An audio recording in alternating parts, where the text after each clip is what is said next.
It was late on a Tuesday, the kind of night where everything is quiet except the refrigerator cycling on and off. I was standing in my kitchen, phone in my hand, pretending I was checking the weather while very deliberately not opening my banking app. I already knew what it was going to say. Nothing dramatic had happened that day. No surprise bill, no emergency. I didn't buy a TV or book a trip or do anything reckless. It was just Tuesday. And that's what bothered me. The stress felt real, tight in my chest, but the cause felt blurry. I remember thinking how unfair that was. How money problems always seemed to show up without warning. Like they just happened to people. I stood there a little longer than I needed to, and for the first time it crossed my mind that maybe it didn't come out of nowhere at all. Maybe I just wasn't watching closely when it was forming. For a long time, I explained that feeling with words that sounded reasonable. I'd say it was a weird month, or bad timing, or one of those stretches where everything hits at once. And honestly, I believed that. It felt true. Rent was higher. Groceries cost more. Something always needed fixing. Calling it random made it easier to live with. Because random things don't ask follow-up questions. They don't require you to trace them backward. I didn't feel careless. I felt unlucky. And there's a strange comfort in that, especially when you're tired and just trying to get through the week. But looking back, what stands out is how often I use that explanation. Month after month, year after year. At some point, I wasn't describing an exception anymore. I was describing a pattern without realizing that's what I was doing. And that's where it starts to feel a little uncomfortable. One of the first places I eventually noticed the pattern was subscriptions. Not the obvious ones, the quiet ones. $8 here, $13 there, things I signed up for during free trials. Things that felt useful at the time, things I forgot about because they worked in the background. None of them ever caused stress on their own. That was the trick. A $9.99 charge doesn't feel like a decision. It feels like static. I remember finally scrolling through my statement one night and seeing the same names repeat month after month, like background characters I'd stopped noticing. When I added them up in my head roughly, it landed somewhere around $180 a month. That's over $2,000 a year. I didn't feel shocked. I felt quiet because nothing about my life looked like $2,000 was floating around unnoticed. And yet there it was, not stolen, not wasted, just never really acknowledged. Food was another one. Not groceries. Groceries always feel intentional. I'm talking about the in-between stuff. The lunch grabbed because the morning ran long. The delivery order because I didn't have the energy to think. The coffee that started as a treat and slowly turned into part of the routine. It never felt like spending money. It felt like surviving the day. I'd tell myself it was only $12 or $15. Compared to everything else, that felt harmless. But when you do that 4 or 5 times a week, it starts being a system.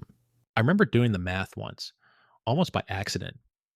$15, 4 days a week, 50 weeks a year. That's $3,000. I didn't feel guilty about it. I felt confused. I couldn't remember any moment where that money felt significant, but I could definitely feel its absence now. Credit cards made everything smoother. That was the appeal. Nothing ever hit all at once. You swipe, you move on, you deal with it later. I like that later version of myself. He always seemed calmer, more capable. I'd open my statement, glance at the total. I'd focus on the minimum payment like it was a life raft. As long as I could make that number, everything felt fine. Manageable. Under control.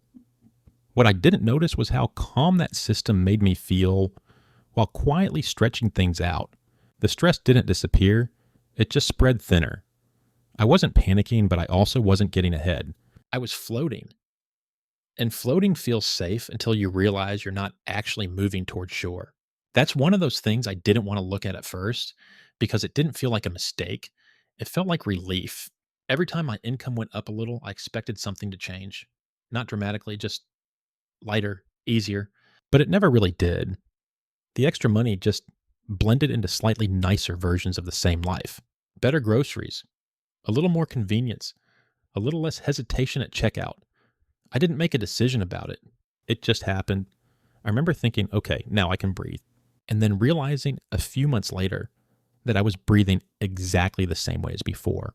The stress didn't go away, it just got better furniture.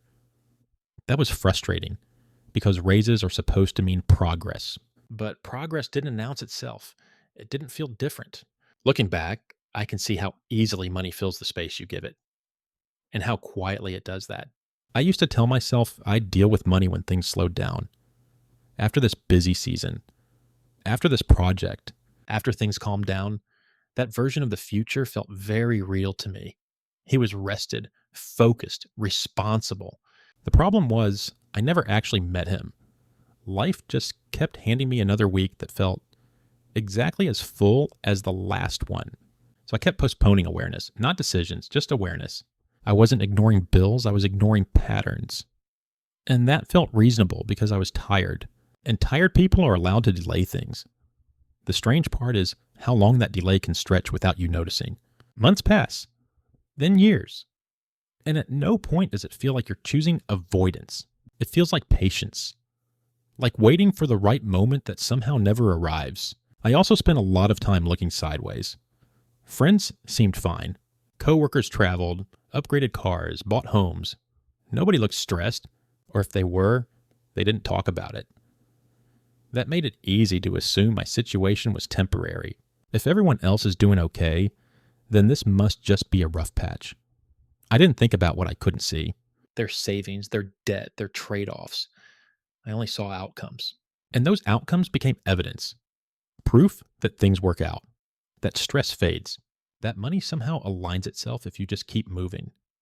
There's comfort in that comparison. It keeps you from asking uncomfortable questions. But it also keeps you from noticing when your own numbers aren't actually matching. I paid my bills on time. That mattered to me. It still does. I wasn't overdrafting. I wasn't missing payments. I was functioning. And functioning felt like success, or at least like proof that nothing was seriously wrong. But over time, I realized how low that bar had quietly become. Staying afloat isn't the same as swimming. I'd finish each month relieved, not satisfied. Like I'd escaped something instead of built something. The stress never spiked, but it never left either. It just hovered. Looking back, I can see how easy it was to confuse stability with health. If nothing's breaking, you assume it's fine. You don't stop to ask whether it's actually working. And that question can stay unasked for a very long time when the system technically holds. Then there were the fees. The friction costs, the money that disappears without buying you anything. ATM fees, delivery fees, late fees, convenience charges. Each one feels small enough to ignore. $10, $25, annoying but not worth thinking about until you start stacking them. I remember roughly adding them up one night. Not carefully, just loosely. A couple $100 here, a couple there. It landed around $1,000, maybe $1,200 a year. And that number hit differently because I couldn't attach a memory to it. No meal, no object, no experience.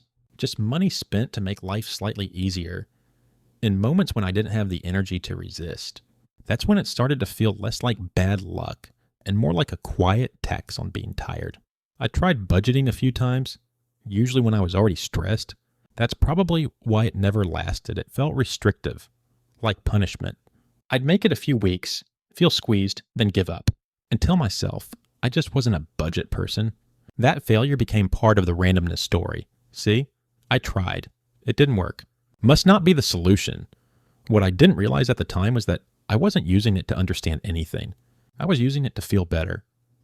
And when it didn't immediately do that, I abandoned it. I didn't want clarity. I wanted relief. And clarity has a way of making things feel heavier before they feel lighter.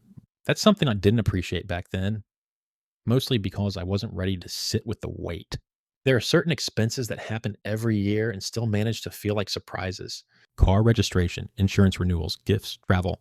None of these are secret. They're on the calendar. They're predictable. And yet every time they show up, it feels like bad timing. Like the universe picked the worst possible moment. I used to call that unlucky, but after a while, it's hard to ignore how consistent that luck is.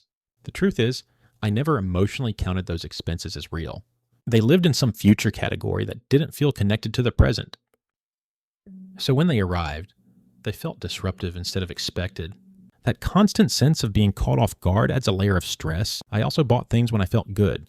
Not big things, little upgrades, nicer versions. A jacket that felt like progress. A gadget that felt earned. Those purchases weren't about need, they were about marking moments. Proof that I was doing okay.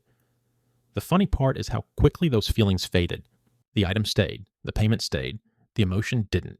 After a while, everything just blended into the background. And when I looked at my bank account later, all I saw were numbers that felt tight. I couldn't trace them back to joy. Just decisions that made sense at the time. That's the part that sticks with me. How reasonable everything felt in the moment. How little any of it felt like a mistake. And how permanent the cost felt. I didn't talk about money much. Not really, not with friends, not with family. Definitely not out loud to myself. Silence felt normal, polite, safe. Everyone seemed to have their own system, their own rhythm, and no one compared notes. That made it easy to assume I was the only one feeling confused, or behind, or quietly stressed. Silence does that. It turns common experiences into private failures. And when something feels private, it's easier to label it random, unexplainable, just the way things are. I didn't avoid the conversation because I was ashamed. I avoided it because I didn't know where to start. And not starting meant nothing had to change. The pattern could keep running quietly in the background. Years pass faster than months. That's something you don't really notice until you look back. At the time, everything felt temporary, transitional. I was always just getting through something.